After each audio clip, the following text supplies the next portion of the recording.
देवासी आवडे भक्त समागम त्याचे सर्व काम करी अंगी भक्त काजा लागी अवतार धरी नांदे भक्ता घरी स्वयं देव भक्ता विना देवा आवडे कोणी भक्ता विना देवा आवडे कोणी भक्त तो आवडे सर्व काळ भक्त काजा लागी अवतार धरी नांदे भक्ता घरी स्वयं देव एका जनार्दनी भक्ताचा अंकित एका जनार्दनी भक्ताचा अंकित देव सदोदित स्वयं होय भक्त काजा लागी अवतार धरी नांदे भक्ता घरी स्वयं देव विठ्ठल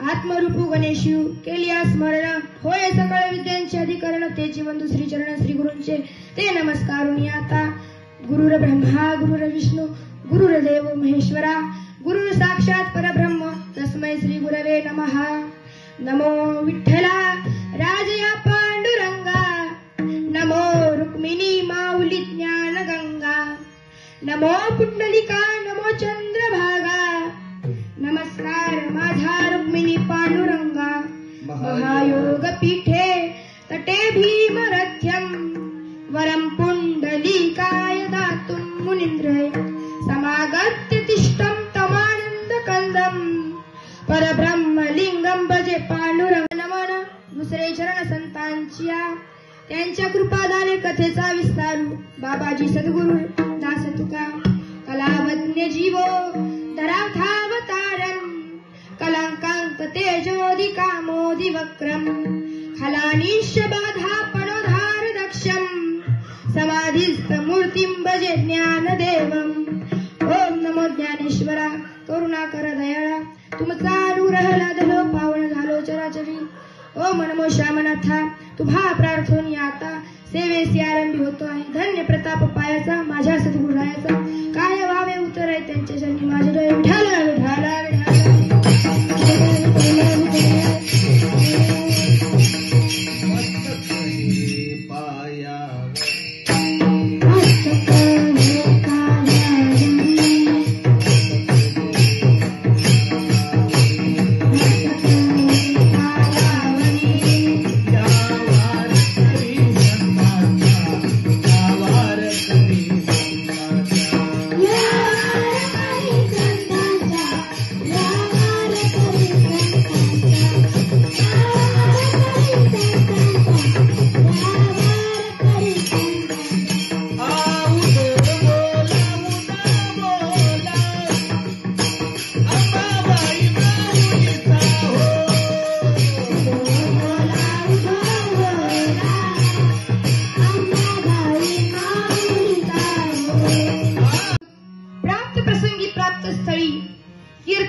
शांती ब्रह्म नाथ महाराज यांचा उत्कृष्ट सचार जीवनाचा अभंग आज या ठिकाणी पुत्रदा एकादशी निमित्त निवडलेला आहे विठाल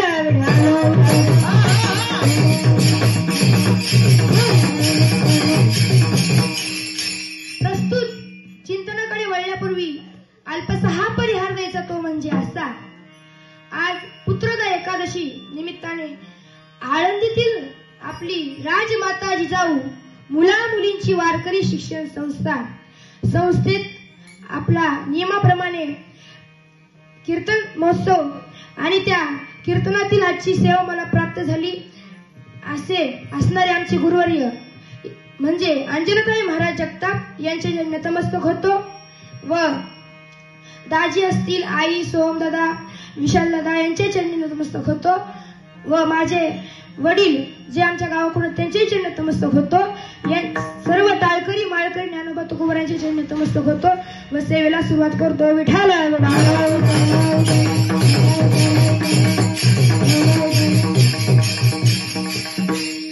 प्रस्तुत अभंगामध्ये नाथ महाराज देवाची आवड काय आहे संतांची आवड काय आहे हे सांगतात देवाची आवड फार वेगळी आहे तुमची आमची आवड बघितली तर फारच वेगळी आहे एकदा मी संगमनेरला कीर्तनाला जात असताना प्रवासामध्ये एका जणाला तंबाखूची तलफ होती तो नेमकाच मला विचारतो महाराज तुमच्याकडे तंबाखू आहे का मी म्हणलं माझ्याकडे नाही. त्याला काय करावे काय करू नये असे झाले. तो एका जागेवर बसला. मी त्याला जाऊन विचारले, का हो तंबाखू नाही खाली तर जमणार नाही का? तर तो म्हणतो, अजिबात जमणार नाही. ही आहे आपली आवड. आणि देवा संतांची आवड काय तर तेच महाराज एका ठिकाणी सांगतात, बहुत सुकृताची जोडी म्हणून विठ्ठली आवडी. महाराज म्हणतात त्या संतांना भगवंत आवडतो, भगवंताशिवाय काहीच आवडत नाही. आवडे हे रूप गोजिरे सगुण, आवडे हे रूप गोजिरे सगुण, पाहता लोचन सुखावले. महाराज म्हणतात त्या संतांना भगवंताचे रूप डोळे भरून पाहायला आवडते. त्या डोळ्यांनी त्या भगवंताचे रूप पाहिले की त्यांना सुख वाटते. डोळे भरून या पाहिन तुझे, त्याची मज सुख देईल देवा. संत जगद्गुरु तुकाराम महाराजांना विचारले, महाराज तुमची आवड काय? तर महाराज म्हणतात, जावे पंढरीसी आवडे मनासी, जावे पंढरीसी आवडे मनासी, कधी एकादशी आषाढी हे. महाराज म्हणतात मला पंढरीला जायला आवडते. महाराजांना विचारले, का हो तुम्हाला पंढरीला जायला का आवडते? तर महाराज म्हणतात, चला पंढरीशी जाऊ, रखमा देवी वरू. चला पंढरीशी जाऊ,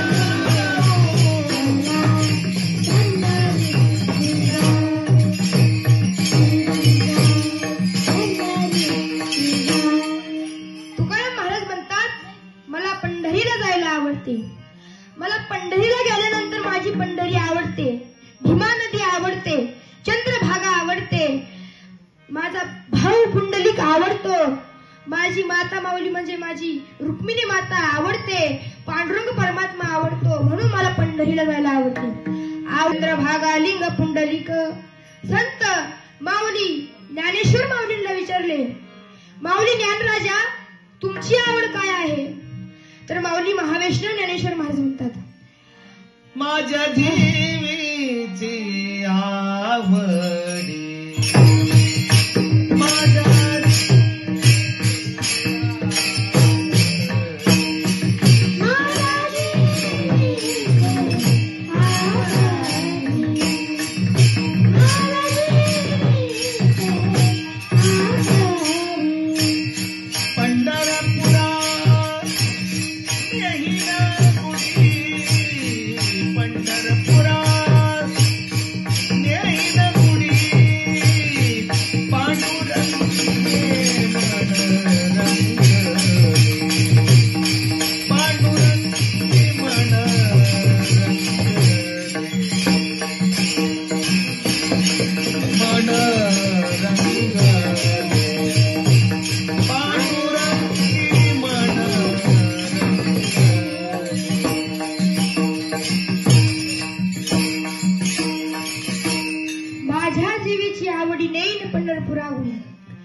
संत शिरोमणी नामदेव महाराजांना विचारले, नामदेव महाराज तुमची आवड काय आहे?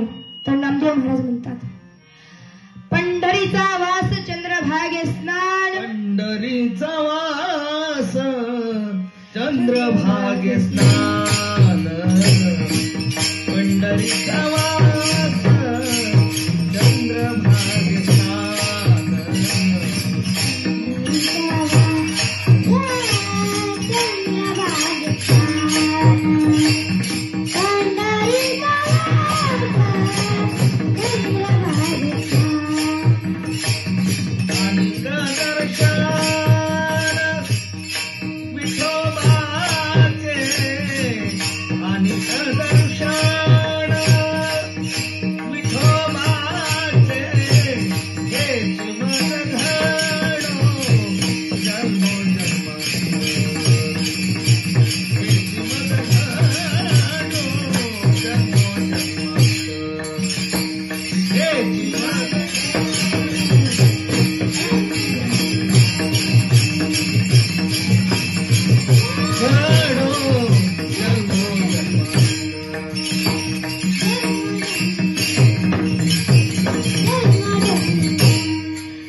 नावाचे संत एकनाथ महाराजांना विचारले, एकनाथ महाराज तुमची आवड काय आहे? एकनाथ महाराज म्हणतात, आषाढी कार्तिकी पंढरीची वारी, आषाढी कार्तिकी पंढरीची वारी, साधन उधारी आलं नाही. ही झाली संतांची आवड. आणि देवाची आवड काय? तर तेच महाराज एका ठिकाणी सांगतात, देवाची आवडे भक्त समागम, त्याचे सर्व काम करी अंगी. अनंत कोटी ब्रह्मांड नायक पांडुरंग परमात्मा म्हणतात, मला भक्ताचा समागम आवडतो, भक्ताचा सहवास आवडतो, किंबहुना भक्ताच्या सानिध्यात राहून भक्ताची सर्व कामे करायला आवडतात. एक वेळेस नारदांनी भगवंताला विचारले, भगवंता तुम्ही कोठे असता? तर भगवंत म्हणतात, मी माझे भक्त गाती जेथे नारद माझे भक्त गाती जेथे, भक्त गाती जेथे, माझे भक्त गाती जेथे, माझे भक्त गाती जेथे, नारदानी उभा तेथे, नारदानी उभा तेथे, माझे भक्त जेथे नारदानी उभा तेथे,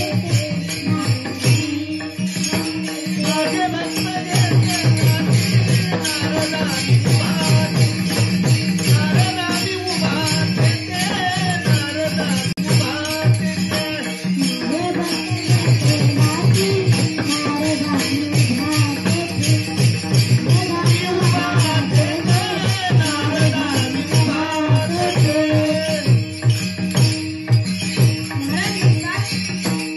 महाराज म्हणतात, माझे भक्त गाती जेथे नारदानी उभा तेथे. भगवंत म्हणतात, मला वैकुंठ आवडत नाही, मला भक्ताचा समागम आवडतो. नावडे वैकुंठ शेषाचे शयन, वैष्णव सदन आवडले. भगवंत म्हणतात, मला भक्ताचा सहवास आवडतो. देवासी आवडे भक्त समागम, त्याचे सर्व काम करी अंगी. एक दृष्टांत सांगायचा म्हणलं तर ऐका. एक योगी साधू महाराज एका डोंगरावरती तपश्चर्या करीत बसले होते.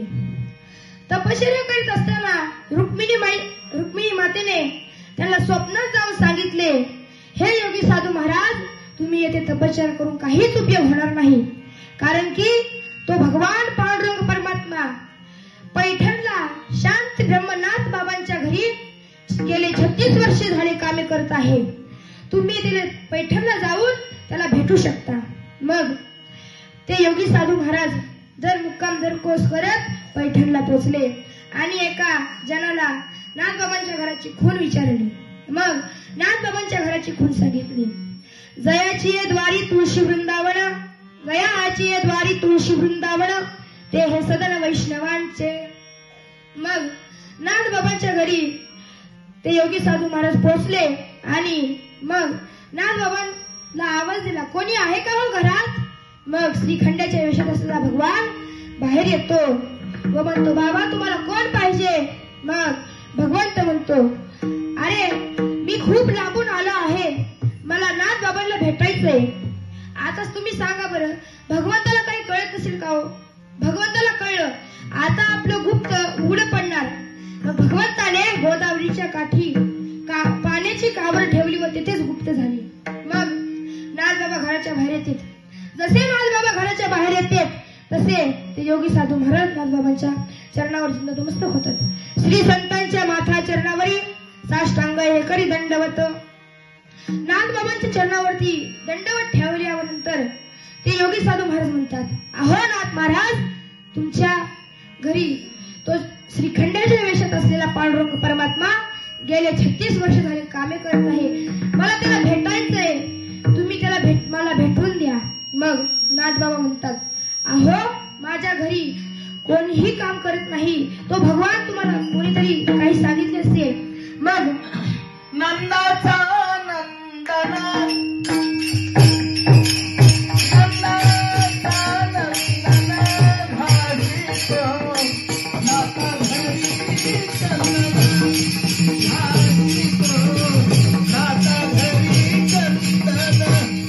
मला दर्शन देत नाही तोर मी अन्नाचा कण घास खाणार नाही, तो पतोर हे योगी साधू महाराज इथून हलणार नाही. मग भगवान पांडुरंग परमात्मा तेथे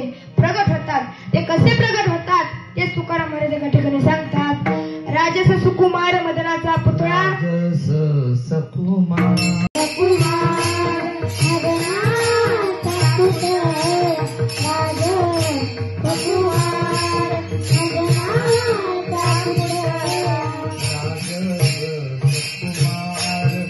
मदनाचा कुमार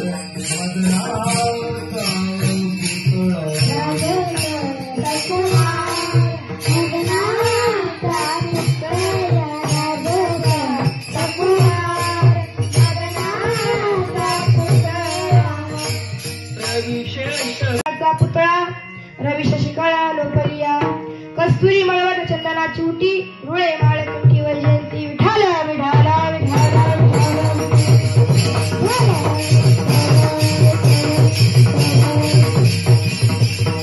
मग भगवान पांडुरंग परमात्मा तिथे प्रकट होतो.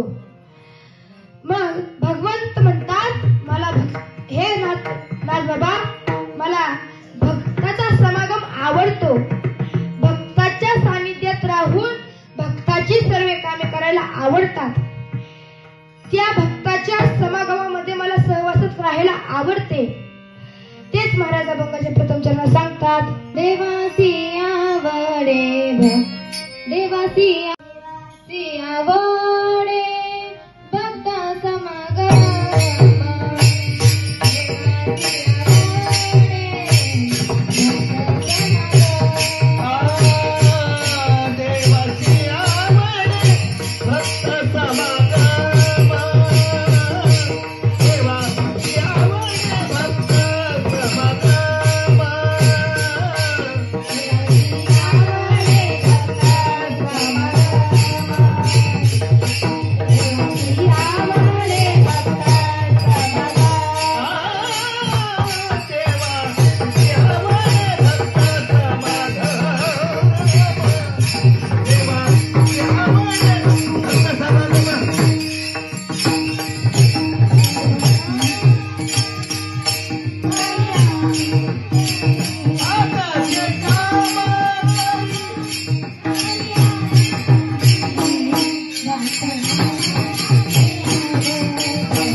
देवासी आवडे भक्त समागम त्याचे सर्व काम करी अंगी भक्त काजा लागी अवतार धरी नांदे भक्ता घरी स्वयंदेव.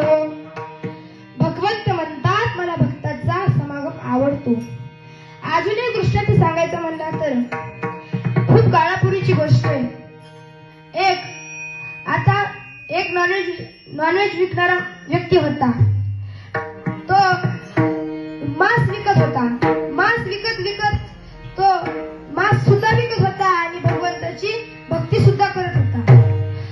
एवढी तो मांस विकायचा तरीही भक्तीच करायचा, देवाची भक्ती करायचा. त्याच्यावर भगवंत प्रसन्न होतात आणि त्याला देव भगवंत त्या नॉनव्हेज विकणाऱ्या व्यक्तीला मांस विकू लागतात. म्हणजे एवढं नाथबाबांचा अधिकार होता की त्यांना भगवंत कामे करू लागत होता. ऐकू लागे मांस सर्व त्या माण्याशी डोकू लागे. भगवंत म्हणतात की मला भक्ताचा समागम आवडतो. भक्ताच्या सानिध्यात राहून भक्ताची सर्व कामे करायला आवडतो. एकदा हिरण्यकशिपूने भक्त प्रल्हादात हत्तीच्या पायाखाली तुडवले, उकळते तेलात टाकले, कडे लोट केला, अग्नीत सोडले तरीही भक्त प्रल्हाद त्यांना काही झाले नाही. त्याला वाटलेलं कोण वाचवतंय. कोठे नदीचे पाहता उडी घाली अवचित्ता. भगवंत म्हणतात तो भगवंत दिसत नाही पण अचानक येतून आपल्याला वाचून जातो. मग तेथे कोणीही नव्हते तरीही भक्त प्रल्हादाला कोणी वाचवले आणि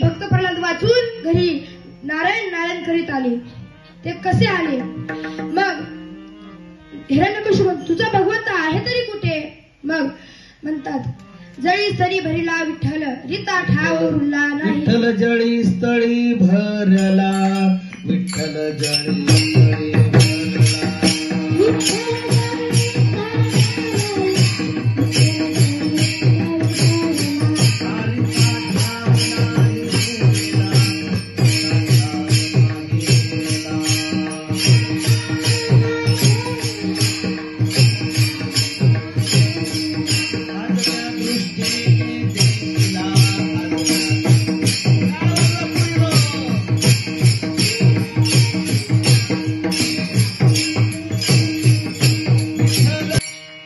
देवासी आवडे भक्त समागम त्याचे सर्व काम करियांगी. भक्त काजा लागी अवतार धरी नांदे भक्ता घरी स्वयंदेव. भगवंत म्हणतात मला भक्ताचा समागम आवडतो. अजून एक दृष्टांत सांगायचं म्हणलं तर खूप काळापूर्वीची गोष्ट आहे. एक नॉनव्हेज विकणारा व्यक्ती होता. तो मांस विकत होता. मांस विकत तो मांस सुद्धा विकत होता आणि भगवंताची भक्ती सुद्धा करत होता. एवढी तो मांस विकायचा तरीही भक्तीच करायचा, देवाची भक्ती करायचा. त्याच्यावर भगवंत प्रसन्न होतात आणि त्याला देव भगवंत त्या नॉनव्हेज विकणाऱ्या व्यक्तीला मांस विकू लागतात. म्हणजे एवढं नागभावांचा अधिकार होता की त्यांना भगवंत कामे करू लागत होता. कसं ऐकू लागे मांस सर्व त्या माणशी डोकू लागे. भगवंत म्हणतात की मला भक्ताचा समागम आवडतो. भक्ताच्या सानिध्यात राहून भक्ताची सर्व कामे करायला आवडतो. एकदा हिरण्यकशिपूने भक्त प्रल्हादात हत्तीच्या पायाखाली तुडवले, उकळते तेलात टाकले, कडे लोट केला, अग्नीत सोडले तरीही भक्त प्रल्हाद त्यांना काही झाले नाही. त्याला वाटलेलं कोण वाचवतंय. कोठे नदीचे पाहता उडी घाली अवचित्ता. भगवंत म्हणतात तो भगवंत दिसत नाही पण अचानक येतून आपल्याला वाचून जातो. मग तेथे कोणीही नव्हते तरीही भक्त प्रल्हादाला कोणी वाचवले आणि भक्त प्रल्हाद वाचून घरी नारायण नारायण करीत आले. ते कसे आले. मग हिरण्यकशिपू तुझा भगवंत आहे तरी कुठे. मग म्हणतात जळी सरी भरिला विठ्ठल रीता ठाव रुळला नाही. विठ्ठल जळी स्थळी भरला, विठ्ठल जळी स्थळी भरला.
करून उरला आहे. तो कसा तेच माऊली ज्ञानेश्वर माऊली हरिपाठच सांगतात. सर्वा घटी राम देहा देई एक सूर्यप्रकाश रश्मी. हिरण्यकशिपू म्हणतो तुझा नारायण या खांबात आहे का? खांबावरी लात मारली दुर्जने स्तंभी नारायण प्रगटले. भगवंत म्हणता मला भक्ताशिवाय काहीच आवडत नाही. मी भक्तांना जेव्हा गरज पडते, जेव्हा भक्त संकटात असतात तेव्हा मी अवतार घेत असतो. संत चोखामेळ्यांच्या जीवनातील एक दृष्टांत सांगायचं म्हणलं तर ऐका. संत चोखामेळा पंढरीची वारी करायची. पंढरीची वारी करत असताना त्यांची पत्नी गर्भवासी होती. त्यांची पत्नी गर्भवासी झालेली होती. मग पत्नी गर्भवासी आहे, आपल्याला पंढरीला वारीला जायचंय. पंढरीला जायचे तर ओढे, पण पत्नीचे बाळपण करायला घरी कोणच नाहीये. मग आपण कसं जायचं? चोखामेळ्यांची पत्नी म्हणते, अहो तुम्ही ह्या वेळेस काय वारीला जाऊ नका. माझ्यासाठी इथे कोणीच नाहीये. तुम्हीच माझे पती, तुम्हीच माझी आई, तुम्हीच माझे वडील. असं म्हणून मग चोखामेळ्याला एवढी आवड होती पंढरीची. पंढरीला जायचंय, पण कसं तरी संसाराचा त्याग करून संत चोखामेळ्यात पंढरीला जातात. आणि पंढरीला इकडे जातात, इकडं काय पण होऊ देत, पंढरीला जातात. पंढरीला गेल्यानंतर आता चोखामेळ्याच्या पत्नीला तर माहित नाही आपला नवरा पंढरीला गेला म्हणून. मग भगवंताचं नामचिंतन करीत संत चोखामेळा वारीला जातात. मग वारीला जातात आणि मग आता इकडे बाळपण कोण करणार? आपल्या पत्नीचं बाळपण कोण? असं काही न टेन्शन घेता ते वारीला चालत चालत वारीत चालतात. आणि मग आता बाळपण कोण करणार? मग भगवंत एका चोखामेळ्यांच्या बहिणीच्या रूपामध्ये घरी येतो.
जसे भगवंत बहिणीच्या रूपात घरी पोचतात, घराचा दरवाजा आपटतात.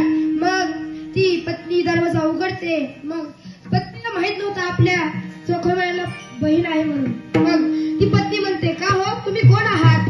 मग चोखामेळ्याची बहीण म्हणते, अहो वहिनी मी चोखामेळ्याची बहीण आहे, तुम्ही मला ओळखलं नाही का? मग पत्नी म्हणते, हो तुम्ही बहीणच आहात. मग या ना, मग चहा पाणी करते, सगळं होतं. मग चोखोबाच्या पत्नीचं गर्भस बाळपण जवळ जवळ येतं. मग सर्व आता शेजार पाजारची लोक म्हणायची, अहो बघितलं का चोखोबाची बहीण एवढी ही आहे, तिने तिच्या भावाच्या पत्नीचं बाळपण केलं, असं कोण आहे का? मग पत्नी म्हणते, का हो इतके दिवस झालं माझे धनी कुठे आहेत? मला ते कुठे ते दिसत नाहीत, कोण कुठे आहेत नेमके ते? मग चोखामेळ्याची बहीण म्हणते, अहो बहिणी तो पंढरीला गेला आहे, जाता जाता मला सांगितलं, अगं माझ्या पत्नीचे बाळपण आहे, तू तिला जाऊन तिचं बाळपण कर. मग बाळपण झालं, चोखामेळा घरी येतात. घरी आल्यानंतर घरी जसे येतात दरवाजा वाजवतात आणि चोखामेळ्याची बहीण गुप्त होते. आणि मग भगवंत चोखा मेळा म्हणतात. का ग एवढे दिवस झाले मी नव्हतो इथे, तुझं बाळातपण कोणी केलं? खऱ्या बहिणीला घेऊन येतात ते. मग ते खऱ्या बहिणीला घेऊन येतात आणि म्हणतात तुझं बाळातपण इतके दिवस झालं कोणी केलं? मी तर एवढे दिवस झालं पंढरीला होतो. मग ती पत्नी अहो तुमची बहीण आलती, तिने माझं सगळं बाळातपण केलं. मग चोखामेळा म्हणतात कोणती बहीण? मला तर बहीण नाहीये. मग चोखामेळ्यांची पत्नी म्हणते अहो तुमचीच ती बहीण, तिने माझं सर्व बाळातपण तुम्हाला आठवत नाही का? तुम्ही जर तिला सांगितलेलं माझ्या घरी जाऊन माझ्या पत्नीचं बाळातपण कर. मग चोखामेळा अगं मला कुठलीच बहीण नाही, तुला काहीतरी असं हे झालं असेल. मग चोखामेळा म्हणतात अगं त्या बहिणीच्या रूपात तो भगवंतच तुला इथे येऊन तुझं बाळातपण केलंय. मग ते महाराज म्हणतात भक्तासाठी अवतार धरतो, जेव्हा भक्ताला गरज पडते त्यावेळेस तो भगवान अवतार घेतो. कसा अवतार घेतो ते महाराज अभंगाच्या दुसऱ्या चरणात सांगतात. भक्त काजला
साधूपाशी देव कामधंदा करी पितांबर धरी वरी छाया.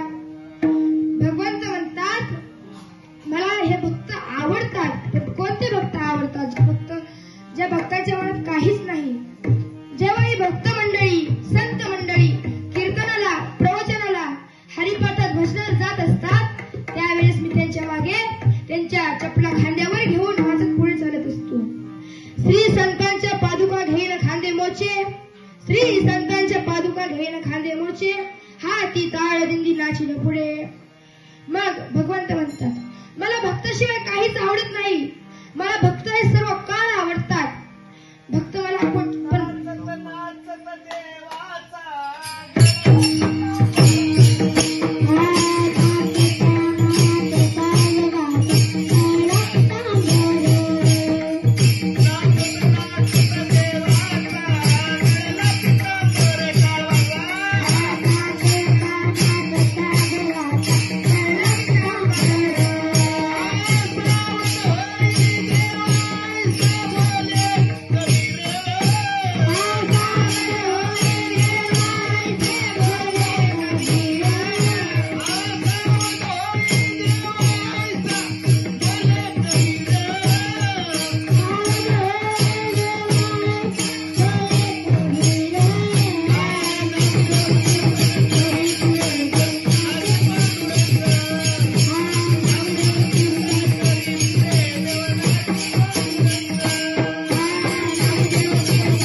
आवडतात, पण भक्त हे आवडतात.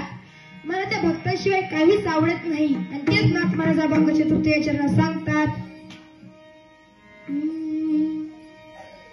भक्ताविन देवा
भगवान म्हणतात मला भक्त आवडतात. भक्ताविना देवा न आवडे कोणी, भक्त तो आवडे सर्व काळ. भक्त काजा लागी अवतार धरी, नांदे भक्ता घरी स्वयं देव विठाल विठाल विठाल.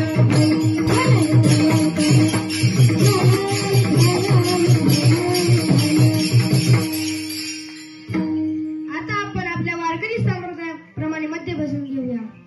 विठोबा